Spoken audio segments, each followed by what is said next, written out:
President Moon Jae-in kicked off his first full day in Singapore. He met with both his counterpart, Halimah Yacob, and held a summit with Singapore's Prime Minister as well. Our Chief Cheongwadae correspondent Moon Connyoung joins us live from the island nation. Connyoung, what can you tell us at this point?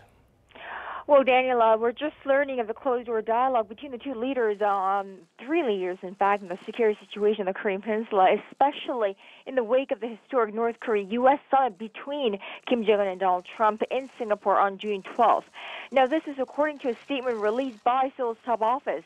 First, President Moon evaluates the North Korea-U.S. negotiations to have entered a normal path, so it's on the right track that should the North implement complete denuclearization and the international community continues efforts to guarantee security for North Korea, he cautiously foresees the success of the North Korea-U.S. talks.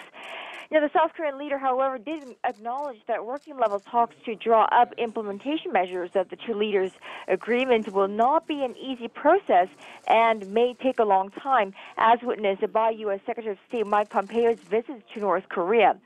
Now, President Moon also highlighted that it was made clear during Secretary of State Mike Pompeo's North Korea trip that the definition of denuclearization remains clear for both North Korea and the rest of the world. Another two very important points the South Korean president pointed out.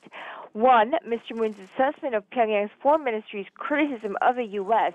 He said that if you read between the lines, it's basically their complaint of the U.S. not reciprocating their sincerity in implementing practical measures. Two, North Korea's demands in terms of reciprocity is no longer easing of sanctions or economic compensations like in the past, but the end of hostile relations and trust building. So the South Korean president says he believes these two factors best reflect North Korea's key change in attitude and negotiations. Daniel. And what about the host nation? What did they bring to the table?